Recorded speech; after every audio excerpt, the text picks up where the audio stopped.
Então, boa noite, amigos da Casa de São Francisco.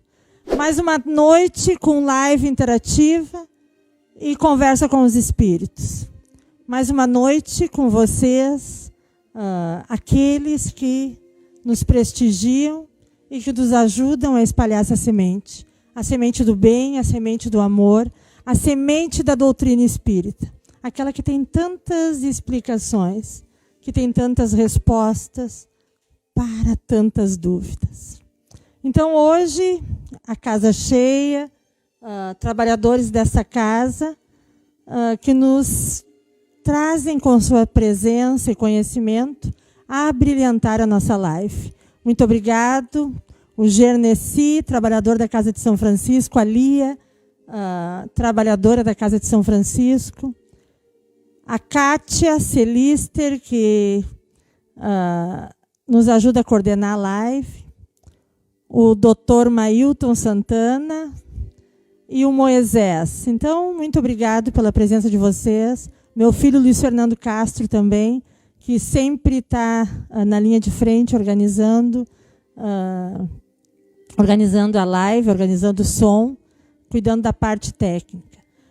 Por favor, se puderem, nos ajudem a compartilhar essa live, compartilhar com aqueles que também gostam, interagem com esse assunto, doutrina espírita, e nos digam também de onde vocês estão falando. Para nós é muito importante a gente ter esse conhecimento e saber até onde nós alcançamos.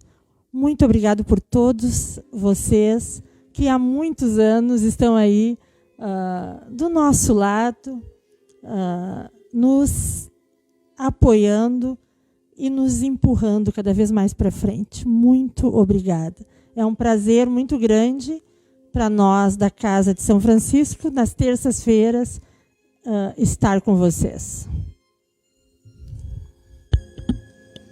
Boa noite. Então, vamos dar início.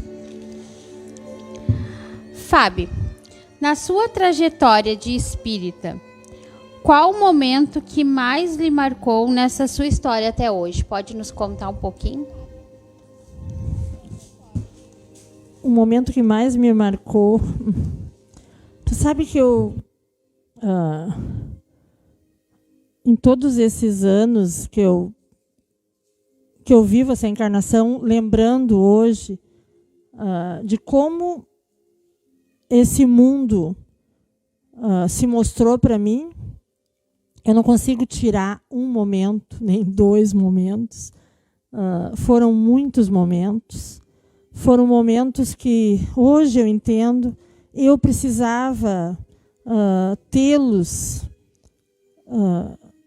aos poucos para poder, hoje, trabalhar naturalmente com os dois mundos. Não foi de uma hora para outra, né? Foi desde a minha infância, onde eu reconhecia, depois de adolescente, depois entrando na fase adulta, que coisas que aconteciam comigo na infância eram talvez a palavra mais certa, não eram naturais, não eram comuns à nossa encarnação, né? Então eu lembro assim, eu sempre conto nas lives, quando eu era criança eu dormia com a avó, e a avó tinha que rezar Ave Maria meia-noite. Então ela queria que eu fosse dormir, eu tinha que esperar ela, eu ficava enrolada ali às vezes era frio e eu enrolada num sofazinho, esperando ela rezar Ave Maria com todas as fotinhos da nossa família. E quando ela começava a rezar, a casa enchia, e aquilo me irritava, porque eu pensava por que aqueles não rezam a Ave Maria na casa deles, né? E eu dizia isso para ela, e hoje eu entendo, ela ficava me olhando pensando, o que essa menina está dizendo? Então, depois, com o passar do tempo, eu entendia que não eram vizinhos que invadiam a casa da minha avó, eram espíritos, né? Então, desde eu tinha o quê? 4, 5 anos, eu já entendia isso, já os via. Teve um momento também que minha outra avó viu, e eu vi, nós nós vimos juntos um espírito e ela disse assim para mim, tu viu isso? E a partir dali ela começou a perceber que eu também tinha esse mesmo dom que ela tinha. E ela começou a me mostrar várias coisas, coisas que talvez nem a família saiba, como ir para a praia. Nós temos, né, uma casa na praia, e às vezes eu e a minha avó nós íamos antes para pintar a casa, e com uma tia mais nova minha, a filha mais nova da avó, e nós íamos para lá, e eu e a avó passava a noite invocando espíritos. Ela me ensinava a invocar e chamar os espíritos e conversar com os espíritos. Então, assim, são coisas que marcaram essa trajetória, né? Eu fui aprendendo, eu tive uma professora que foi me mostrando aos poucos, e aos poucos eles foi tendo essas manifestações. Depois teve uma certa época da minha vida que eu decidi não queria mais aquilo, né? Eu acho que foi entre 25, 24 anos que eu achava assim que era demais, eu não conseguia mais ter uma vida própria. Eu já estava com meus filhos pequenos, já tinha 2 filhos na época, e sempre envolvida com os mortos o tempo inteiro, eles me pedindo coisas e eu tentando resolver e tentando fazer. E chegou um momento assim que eu não quero mais.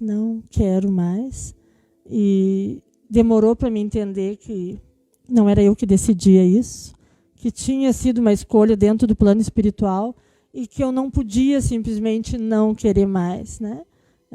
Eu vim para isso e eu tinha que encarar isso.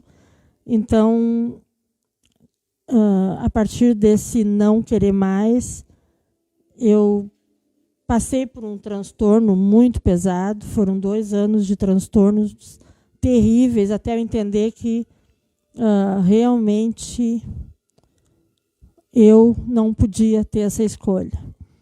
Então, dentro disso tudo, o momento mais forte que eu vivi, o momento mais importante de todos esses meus 54 anos de vida, que eu vou fazer sábado 54, foi quando eu tive talvez o maior presente da minha vida, o maior prazer da minha vida, que foi chegar perto daquele que eu sigo, daquele que eu amo e daquele que eu respeito como meu mestre.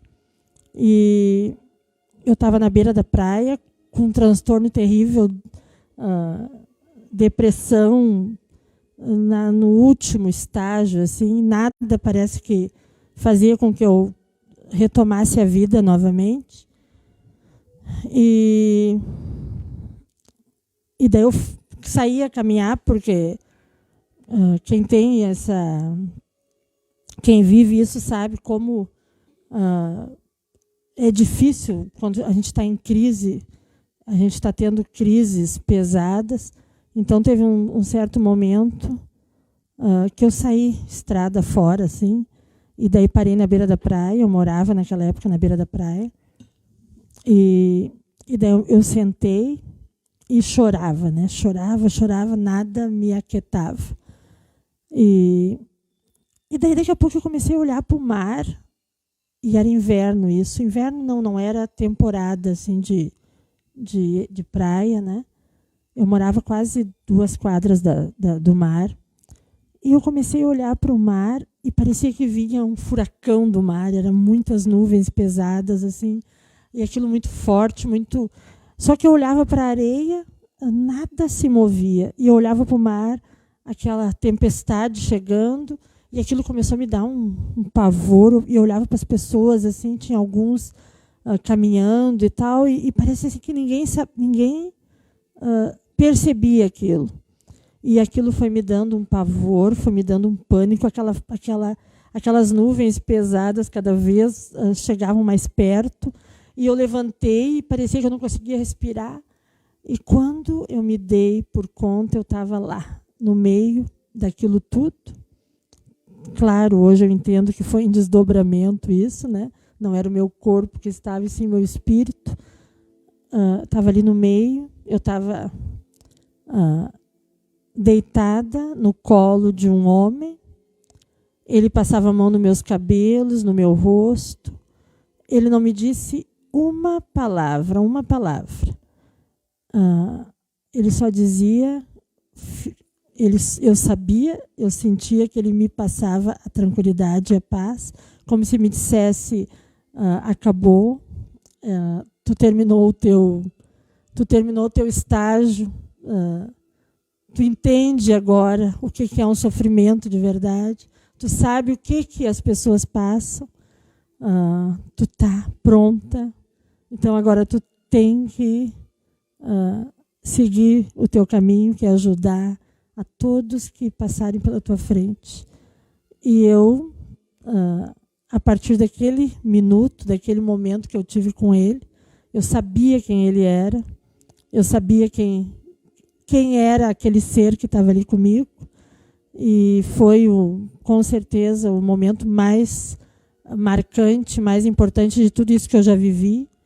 E ele me disse, aqui veio o porquê de todo aquele sofrimento, aqueles 2 anos de sofrimento. Hoje eu entendo que para te ajudar uma pessoa de fato a sair de uma depressão, de um transtorno, de um pânico como as pessoas vivem, tu tem que saber o que é isso, tu tem que ter passado, tu tem que ter feito um estágio, tu tem que saber na carne como isso funciona.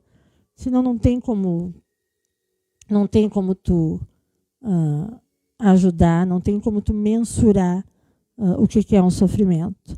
Então eu passei pelo transtorno, pelo sofrimento, não entendia por quê.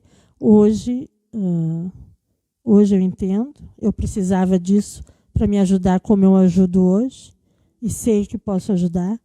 E sei também que quem foi meu mestre, meu professor, foi aquele que me deu o diploma naquele dia, na beira da praia, no colo dele. Eu conheci que as pessoas, muitos que julgam e me julgam sem me conhecer, dizem que eu não sei quem é, mas eu tive no colo dele, e a ele que eu sigo e a ele que eu mostro o tempo todo com as minhas atitudes, com aquilo que eu tento fazer para as pessoas, que foi o nosso Jesus Cristo. Então esse, com certeza, foi o melhor momento da minha vida.